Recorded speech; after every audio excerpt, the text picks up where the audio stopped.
I spotted the name of my high school tormentor on a job application. What I did during his interview surprised everyone. At 33, I never imagined I'd cross paths with him again. 15 years is a long stretch, but his name jumped out at me the moment I saw his resume. How could I not remember? For 3 years, he turned my life into a relentless ordeal. They say the sweetest revenge is success, and as the hiring manager at a fast-growing tech firm, I was about to test that theory. It was a typical Monday morning. With coffee in hand, I sifted through applications for our lead programmer role while my team settled in. We were desperate for talent, with a tight project deadline and 2 programmers recently lost to a startup. When I opened the 5th resume, I nearly spilled my drink. There it was, his name. Same hometown, education history aligning with mine. A quick check on LinkedIn confirmed it was him. The guy who'd pushed me into lockers, accidentally dumped lunch trays on me, and ensured I was friendless through most of high school. My first urge was to trash his application, but something held me back. His credentials were undeniably strong, experience at 2 top tech firms, skills that fit our needs perfectly, and glowing references. On paper, he earned an interview. "Everything all right?" my assistant asked, noticing my reaction. "Yeah, just saw a familiar name," I replied, shutting my laptop to take a walk. 15 minutes circling the block helped me think. I decided I'd interview him, keeping it professional and impartial. But I wouldn't step aside either. I set his interview for Thursday afternoon.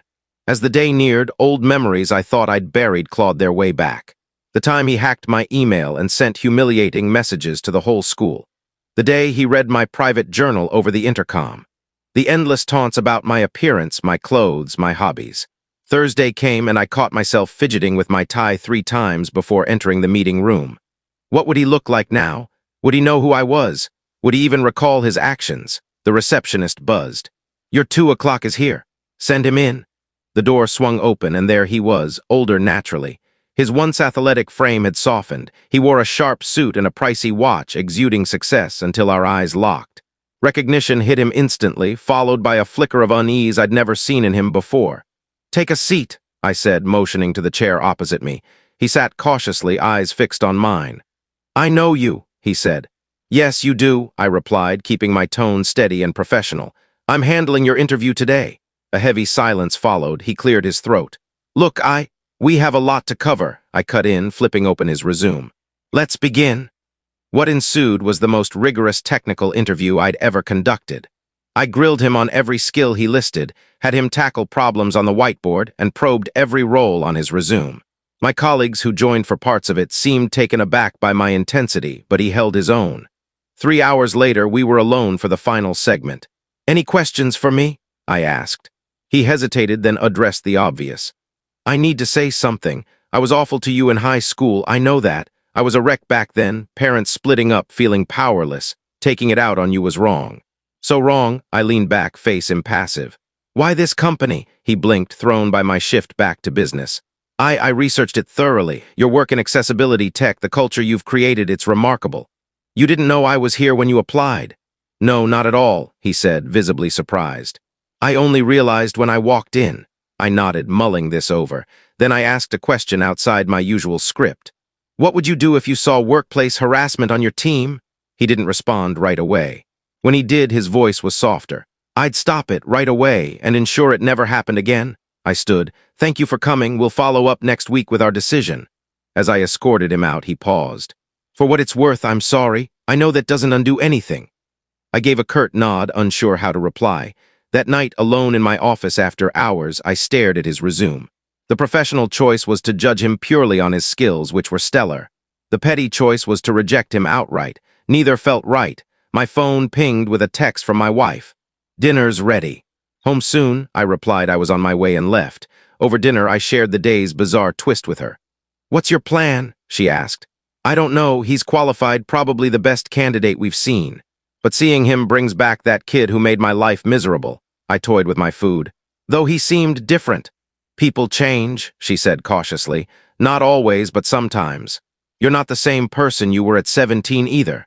I thought about that while clearing the table. It was true. The shy, isolated teen I'd been had become someone I respected, confident, with friends and purpose. "What would give you closure?" she asked as we sat on the couch. "Rejecting him, hiring him. Something else?" That question kept me up all night. Friday morning, I made my call. I phoned him personally. "We'd like to offer you the role," I said, "but there's a condition." "What's that?" he asked, sounding both relieved and cautious. "You mentioned our accessibility initiatives in your interview. We're developing anti-bullying software for schools, tools to detect harassment patterns in digital communications. I want you to head that project." Silence. "Why?" he finally asked. "Because you'll understand the issue better than most, and because I believe in second chances and using skills for good even for people with messy pasts." Another pause. "I accept," he said. "Good. We start Monday at 9. The team knows about the project. They don't need to know our history." "Thank you," he said softly. "I won't disappoint you." I hung up, feeling a burden lift when I hadn't known I was carrying. Maybe this wasn't about revenge or forgiveness, but something bigger, moving on. 6 months later, he's proven to be an outstanding employee. He's driven, cooperative, and especially dedicated to the anti-bullying project, which has shown promising results in trials across 3 school districts. We're not friends, and I doubt we ever will be. But there's a mutual respect now, professional and restrained. Sometimes, when I see him guiding junior programmers or advocating for quieter team members in meetings, I wonder if he's trying to make amends in his own way. Last week, he stopped by my office after hours. "I never asked, why did you even interview me after seeing my name? You could have just discarded my resume." I thought carefully.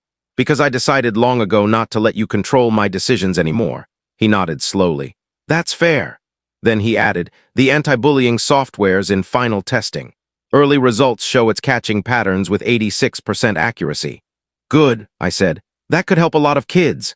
As he left, I realized something surprising. The high school memories, though still there, didn't hurt as much. They were just chapters now, not raw wounds. And this unexpected story we were writing together might actually create a better ending for others. Not what either of us anticipated from that interview, but perhaps exactly what we both needed.